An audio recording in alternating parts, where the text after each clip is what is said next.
आज हम technical education minister धर्मानी जी के साथ मौजूद है। धर्मानी जी, स्वागत है। आपसे कुछ सवाल करेंगे। जी नमस्कार। आज जो है भारतीय जनता पार्टी का चौड़ा मैदान शिमला में धरना प्रदर्शन था, चौड़ा मैदान तक ही सीमित रहा। क्या रणनीति थी भाजपा कांग्रेस की? देखिए, प्रजातंत्र में हर व्यक्ति को, हर पार्टी को, हर संगठन को इस तरह के धरने प्रदर्शन की पूरी आजादी है और वो शांति प्रिय तरीके से करें तो किसी को कोई आपत्ति नहीं होती है। कानून को तोड़ने का प्रयास करें तो जरूर फिर जो प्रशासन है वो कार्रवाई करता है।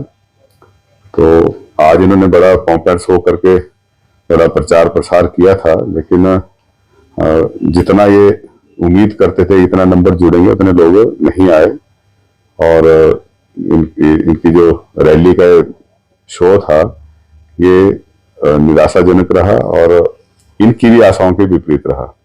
और कांग्रेस पार्टी ने जो है जन कल्याणकारी बहुत सारी योजनाएं शुरू की हैं।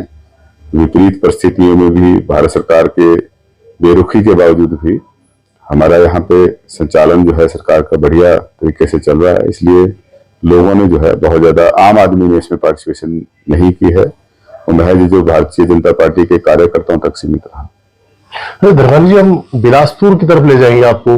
एम्स जैसा संस्थान खुला है, परंतु जो मरीज है उनको आईजीएमसी शिफ्ट किया जा रहा है, क्या कहेंगे? भारतीय जनता पार्टी को, क्योंकि जब ये दिल्ली में सरकार बनी तो इनको सरकार चलाने का इतना अनुभव नहीं था। जब दिल्ली में कांग्रेस की सरकार थी तो डॉक्टर मनमोहन सिंह जी ने फैसला लिया था कि जो इंस्टीट्यूशन ऑफ एमिनेंस हैं जिसमें IIT, IIM, central university, AIIMS, ये हर प्रदेश के अंदर खुलेंगे। तो खास करके जहां तक एम्स खोलने की बात थी उसमें, क्योंकि जो सीनियर डॉक्टर्स की जो अवेलेबिलिटी थी पूरे राष्ट्रीय स्तर पे, उसको ध्यान में रखते हुए ये फैसला लिया था कि एक ही मतलब एक ही समय में, एक ही गो में जो है पूरे इंडिया में एम्स इकट्ठे ना खोलकर इनको धीरे धीरे फेज मैनर में खोलेंगे, ताकि हम जो डॉक्टर्स की सीनियर लेवल पे जो डॉक्टर चाहिए उसकी संख्या को बढ़ा सकें। भारतीय जनता पार्टी को ये लगा कि ये हम इकट्ठी घोषणा करके जो है लोगों को लुभाने के लिए इसका इस्तेमाल करेंगे, और उन्होंने किया भी। और इसलिए जो है इन्होंने इकट्ठे जो है वो 15, 16, 18 जो है वो उनकी घोषणा कर दी। लेकिन हट फिर के, क्योंकि संचालन के लिए बिल्डिंग बनाने से तो हॉस्पिटल नहीं चलेगा। जी। मेडिकल कॉलेज चलाने के लिए आपको सीनियर फैकल्टी, जो एक्सपीरियंस लोग हैं वो चाहिए। तो उसके अभाव में जो है ये एम्स जो है, क्योंकि सारे तो फंक्शनल हुए नहीं इनसे, जी। वो भी घोषणा तक सीमित रहेगा, लेकिन जहां फंक्शनल भी हुए वहां पे जो सीनियर फैकल्टी मेंबर्स हैं उनकी कमी है, और जिसका असर जो है वो मरीजों की ट्रीटमेंट में भी पड़ रहा है। और जो टीचिंग के लिए जो जिस तरह का माहौल, जिस तरह के एक्सपीरियंस्ड प्रोफेसर या प्रोफेसर लेवल पे खास करके बच्चों को पढ़ाने के लिए चाहिए, उस तरह के अवेलेबिलिटी की कमी है। और एम्स बिलासपुर में उसका जो है प्रभाव देखने को मिलता है। फिर हम उम्मीद करते हैं कि धीरे धीरे परिस्थितियां ठीक होंगी और जो एम्स बड़ा एक ब्रांड जो जवाहरलाल नेहरू जी की सोच की वजह से बना है, उस ब्रांड पे कोई धब्बा ना लगे, उसका ध्यान जो है एम्स अथॉरिटीज भी और भारत सरकार भी उसको ध्यान में रख के ही काम करे, तभी जो है ये ब्रांड वैल्यू जो है वो बरकरार रहेगी। धर्मानी जी, मतलब आपका कहना है कि कांग्रेस की देन है? और निश्चित तौर पे एम्स दिल्ली उस समय उसकी परिकल्पना की गई और उसको स्थापित किया गया जिस समय लोग ऐसी संस्थाओं के बारे में सोच भी नहीं पाते थे। तो पंडित जवाहरलाल नेहरू की सोच थी। धर्मानी जी, जैसे बीते दिनों वहां पे धरने प्रदर्शन भी हुए कि चहेतों को वहां पे नौकरियां दी जा रही है और चहेतों को ठेके दिए जा रहे हैं, तो उसको पर क्या कहना चाहेंगे? इसके बारे में मुझे कोई जानकारी नहीं है। अब जिनको ठेके मिले या जिनको नहीं मिले उनको मालूम होगा, मुझे इसकी जानकारी नहीं है।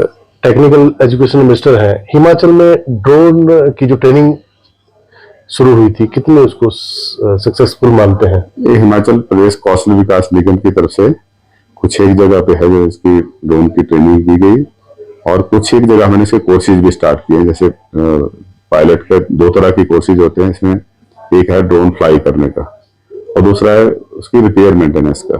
तो दोनों तरह के कोर्सेज जो हैं, एक दो ITI में हमने शुरू किए हैं और कुछ जो हैं कौशल विकास निगम की तरफ से शॉर्ट टर्म कोर्सेज जो हैं प्रदान किए गए हैं। तो Dharmendra ji, tourism point of view से भी बिलासपुर को डेवलप किया जा रहा है और उसको भाजपा अपना क्रेडिट ले रही है, किस तरह से मानते हैं? भाजपा कैसे क्रेडिट लेगी? भाजपा ने तो कुछ किया नहीं, जब उनकी सरकार थी। ये तो इनिशिएटिव अभी के हैं। आदरणीय मुख्यमंत्री श्री सुखविंदर सिंह सुक्खू जी ने जो है बिलासपुर खुद जाके उसका शुभारंभ किया और आज वहां पे चाहे वो एरो स्पोर्ट्स की बात है, चाहे वाटर स्पोर्ट्स टूरिज्म की बात है, आज उसका लुत्फ जो है वहाँ पर्यटक जो है उठा रहे हैं। और अभी पैराग्लाइडिंग का भी एक बड़ा जो अंतर्राष्ट्रीय कंपटीशन है वो आज ही बिलासपुर में संपन्न हो रहा है, जिसमें 6 देशों के लगभग 68 पार्टिसिपेंट्स ने जो है पार्टिसिपेट किया। और इस कंपटीशन की वजह से पैराग्लाइडिंग का वर्ल्ड कप ऑर्गेनाइज करने के लिए भी हमने क्वालिफाई कर लिया है। तो भविष्य में भी हमें बिलासपुर में देखने को मिलेगा। ध्रुवन जी, भविष्य में किस तरह की योजनाएं हैं? हिमाचल प्रदेश की बात करें तो हर डिस्ट्रिक्ट डेवलप हो चुकी है, बिलासपुर में 20 सालों से देख रहा हूँ वैसा ही है, ऑल्सो डेवलप्ड घुमारवी। बिलासपुर की स्ट्रेटेजिक लोकेशन है ना। बिलासपुर या घुमारवी को कोई इग्नोर करके भी हिमाचल को कोई डेवलप करने की कोशिश करेगा नहीं होगा, क्योंकि आपका जो मेजर हमारे 2 हाईवेज हैं, चाहे वो चंडीगढ़ मनाली का हाईवे है, चाहे शिमला धर्मशाला का हाईवे है, ये जो इंटरसेक्शन पॉइंट है ये हमारा बिलासपुर में ही बनता है, जहां दोनों हाईवे एक दूसरे को क्रॉस करते हुए निकलते हैं। तो इस वजह से इसकी स्ट्रेटेजिक लोकेशन है। आज बिलासपुर से हम चाहे हम कुल्लू मनाली वाली साइड को जाएं, चाहे शिमला की साइड को जाएं, धर्मशाला की साइड को जाएं, 2-2.25 घंटे में हम जो मेजर हमारे टाउन है हिमाचल प्रदेश के अंदर वहां पहुंच सकते हैं। तो बिलासपुर एक लोकेशन का एडवांटेज है। जी जी। और बहुत सारे नए इनिशिएटिव उसमें लिए गए हैं। अभी हम लाहौर में एक टूरिज्म कॉम्प्लेक्स बना रहे हैं, है ना। अभी हाइड्रो इंजीनियरिंग कॉलेज है, उसमें हमने एमटेक का कोर्सेज जो है वो इलेक्ट्रिकल व्हीकल टेक्नोलॉजी में शुरू किया है और इस वजह से अब आने वाले समय में वहाँ PhD स्टूडेंट्स भी एनरोल होंगे। और एक हमने अभी यूनिवर्सिटी के लिए जो है घुमारवी में उस बजट में माननीय मुख्यमंत्री जी ने घोषणा की है। तो ऐसा नहीं है, बदलाव तो लगातार हो रहा है ना। हर सेक्टर में हम आगे बढ़ रहे हैं और इस गति को और तेज गति से बढ़ाएंगे, ये हम सुनिश्चित करेंगे। ध्रुवन जी, कीरतपुर मनाली नेशनल हाईवे बन रहा है, तैयार ही है लगभग, परंतु एक पलथी जगह है, वहां पे फुट ओवर ब्रिज नहीं बन पा रहा है। लोग इसको लेकर DC से मिले हैं और वहां पे एक्सीडेंट डे बाय डे वहां पे एक्सीडेंट जैसी दुर्घटनाएं हो रही हैं। तो उसको लेकर किस तरह के प्रयास है आपके?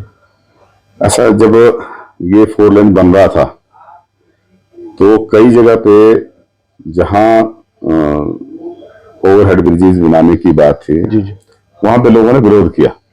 ओके, क्योंकि जहां उसका लैंडिंग और टेक ऑफ फ्लाइट जो जहां से बना रहे थे उसके सामने जिनकी जमीन थी वो विरोध करते थे, यहाँ नहीं बनना चाहिए, हमारा फ्रंट खराब हो जाएगा। ऐसा करते करते बहुत सारे नहीं बने, है ना। और अब प्रोजेक्ट वाइंड अप हो गया है। ओके, अब लोग डिमांड कर रहे हैं, क्योंकि उस समय उनको लगता था कि ये बेकार की एक्टिविटी, ऐसे हमारा नुकसान होगा, लेकिन अब लोगों को सही मायने में इसकी जरूरत महसूस हो रही है। तो हमने ये पीछे जिला स्तरीय जो हमारी शिकायत निवारण कमेटी है, जिसका मैं अध्यक्ष हूँ, उसमें भी हमने इशू उठाया है और इसको जिलाधीश महोदय को कहा है कि आप इसको national highway authority of India के साथ टेकअप करें और ये सुनिश्चित करें कि जहां जहां ऐसे फ्लाईओवर या ओवरहेड फुटब्रिज बनाने की जरूरत है वहां पे इसको बनाएं। तो उसमें कुछ पार्शियल तरक्की हुई है, लेकिन उतने तरक्की नहीं हुई है। कुछ पे माने हैं, कुछ पे नहीं माने हैं। तो देखते हैं आने वाले समय में क्या होता है। धन्यवाद दरवानी। और फिक्र हमेशा मेरे साथ रहता है। भूषण ज्वेलर्स, अनमोल रिश्तों के लिए।